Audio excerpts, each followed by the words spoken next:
Paul McCartney was the one who told Michael Jackson to buy the Beatles catalog. He said it as advice.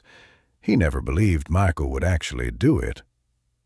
When the deal closed in August 1985, McCartney called it a betrayal. Michael called it business. And neither of them was entirely wrong. The year was 1981. Michael Jackson and Paul McCartney were recording together in a studio in London, working on what would become two of the most commercially successful collaborations of the decade. Between sessions, McCartney had taken Michael aside and given him a piece of advice he had been following himself for years. He told him about publishing rights. He told him that the real money in music was not in the performance, it was in the ownership of the song itself. Every time a track was played on the radio, licensed to a film, covered by another artist, the publisher collected. He told Michael that if he ever had the chance to buy a significant catalog, he should do it without hesitation. Michael listened carefully. He always listened carefully. 4 years later, he acted on exactly that advice, and the catalog he bought contained 250 songs by the Beatles. To understand how that purchase broke something between them, you have to understand what the friendship had been before it. Paul McCartney and Michael Jackson had met in 1980. McCartney was 38, a former Beatle navigating a solo career that had produced a decade of hits, but that existed permanently in the shadow of what had come before. Michael was 22, on the edge of the transformation that would make him the most famous entertainer in the world. They were brought together professionally, but what developed was something that went beyond professional courtesy. McCartney was generous with what he knew. He talked about songwriting, about the industry, about the machinery behind the music that most artists never thought to examine. Michael absorbed everything. Their collaborations, The Girl Is Mine in 1982, Say, Say, Say in 1983, were enormous commercial successes. But more than the music, what Michael took from those sessions was a framework for understanding the business of music that he would spend the next decade applying with methodical precision. McCartney had been one of the most important teachers of Michael Jackson's adult life. He simply hadn't anticipated being one of the lessons. The ATV music catalog had been assembled over decades. It contained some of the most valuable copyrights in the history of popular music, including the publishing rights to approximately 250 songs written by John Lennon and Paul McCartney during their years with the Beatles. When the catalog came up for sale in 1984, Paul McCartney was among the first to express interest. He had spent years watching others profit from songs he had written. He had been outmaneuvered by deals in the 1960s that had placed the Beatles' publishing in hands that were not his own. Buying it back was both a financial calculation and something more personal than that. His advisors assessed the catalog. The numbers were presented. The discussions began. What McCartney did not know in those early months of negotiation was that Michael Jackson had also been briefed on the sale. Michael had retained his own advisors, people who specialized in music publishing acquisition. He moved quietly. He had been doing that since 1981, when a mentor sat across from him in a London recording studio and explained, with careful precision, exactly why owning songs was more powerful than performing them. The bidding process for the ATV catalog ran through the first half of 1985. McCartney had entered discussions with the sellers.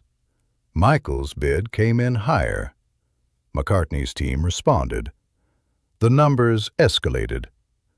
What made the situation unusual, and what would give it the particular quality of betrayal that McCartney would describe in interviews for years afterward, was the fact that Michael had not told him he was bidding. There had been no conversation, no warning, no acknowledgement that the man about to acquire the most personal catalog in Paul McCartney's professional life was someone who had sat across from him at a dinner table and been given advice about exactly this kind of opportunity. Michael's final bid was $47.5 million. It was accepted on August 10, 1985. McCartney learned about it through his advisors the same morning. He was in London. Michael was in Los Angeles, and by that afternoon, both of them were in the same building. The lawyers had not yet arrived. What happened in that room in the 20 minutes before the legal teams arrived has never been part of the public record. There were no reporters present, no assistants, no advisors taking notes. What is known, from the accounts of people close to both men in the years that followed, is that the conversation was brief. McCartney spoke first. He said what he had to say directly, which was consistent with how he had always operated. No deflection, no management speak, no careful phrasing designed to leave diplomatic room. He told Michael that what he had done was not something a friend did, that the catalog contained songs McCartney had written, songs that had defined his life, songs that, regardless of who owned the copyright, were his in a way that no legal document could describe. He said that Michael had used what he'd been told in confidence, advice given in the spirit of mentorship, as a blueprint for the acquisition. He was not wrong. Michael let him finish. Then he said something that McCartney would not forget. He said, "You told me to. The first person who taught me this was you." For Michael Jackson, the purchase of the ATV catalog was not an act of aggression. It was the application of a lesson he had learned, not just from McCartney, but from years of watching artists lose control of the music they had created. He had grown up watching that happen. He had watched Berry Gordy own Motown, while the artists who built it struggled for royalties. He had watched the music industry systematically separate performers from the economic value of what they performed. And he had decided, at some point in his mid-20s, that he would not allow that to happen to him. The ATV catalog was not personal from his perspective. It was a business decision made with the tools he had been given by the industry itself. He understood that McCartney was hurt.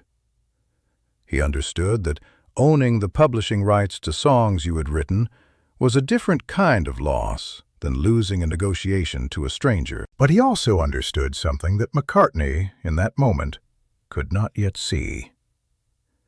That what McCartney had taught him was not just advice about catalogs. It was advice about survival.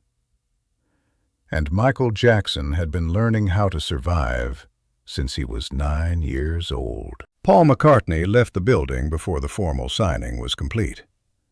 In the months that followed, he spoke about the acquisition in interviews with a careful but unmistakable edge.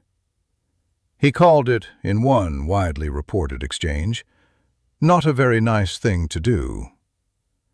He said that he had advised Michael about publishing as a friend, and that the advice had been used in a way he had not anticipated and would not have sanctioned.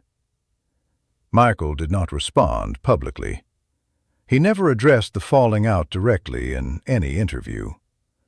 What those who worked closely with him in the years that followed observed was something quieter, a particular sadness that appeared when McCartney's name came up in conversation. Not guilt, exactly. Not regret about the purchase itself. Something more like the recognition of a cost that had been worth paying, but had still, unmistakably, been a cost. The two men were never again close in the way they had been between 1980 and 1985. They appeared in public together occasionally. They were professional. They were courteous. But the quality of ease that had existed between them, the thing that had made their collaborations feel like more than commerce, did not return. Something had been traded for the catalog. Michael had known it would be. He had bought it anyway. The ATV music catalog, under Michael Jackson's ownership, became one of the most valuable intellectual properties in the history of entertainment. In 1995, Michael merged ATV with Sony Music Publishing, creating Sony/ATV, a joint venture that would eventually become the largest music publisher in the world. The Beatles songs in the catalog were licensed for advertisements, films, television, and recordings by artists across every genre. Each license confirmed the value of what Michael had understood in 1981 when a mentor sat across from him and explained the arithmetic of ownership. McCartney spent years attempting to reacquire the rights to his own songs. He was ultimately successful. In 2017, 8 years after Michael's death, he regained control of the Beatles catalog through a provision of U.S. copyright law. He was 75 years old when it happened. He had spent 32 years trying. In interviews around that time, he spoke about the acquisition with a measured relief that contained the full weight of what those 32 years had meant. He did not mention Michael Jackson by name. He didn't need to. The question that has followed this story for 40 years is a simple one. Was Michael Jackson wrong? He bought a catalog that was legally available for purchase. He outbid a competitor in an open market. He applied knowledge he had acquired through observation, through mentorship, through his own developing understanding of the industry. By every standard the music industry uses to measure success, what he did was correct. But McCartney's point was never about the law. It was about what friendship meant inside the space where music and money existed together. A space with no reliable rules, where the same action could be called vision by one person and betrayal by another. Michael Jackson had grown up inside that space. He had grown up watching what happened to people who confused personal loyalty with professional survival. He had made his choice. And he had made it with clear eyes. The man who taught him to see that clearly was the same man who called it a betrayal. That was the part of the story that neither of them ever fully resolved. There is a version of this story that makes Michael Jackson the villain. There is another version that makes him the student who learned his lesson too well. And there is a third version, the one closest to what actually happened, in which two men who genuinely respected each other arrived, through a single transaction, at an understanding of what that respect had and had not included. McCartney had given Michael advice about the industry. He had given it freely, as a friend, without conditions. But advice given without conditions does not come with a guarantee about how it will be used. Michael used it to acquire the most famous catalog in the history of popular music. He used it the way every serious student eventually uses what a teacher gives them, by going further than the teacher intended. In August 1985, in a room before the lawyers arrived, Paul McCartney said that Michael had betrayed him. And Michael Jackson said, "You told me to. The first person who taught me this was you." Both of those things were true. That is what made it impossible to resolve. If this story made you think, subscribe to this channel.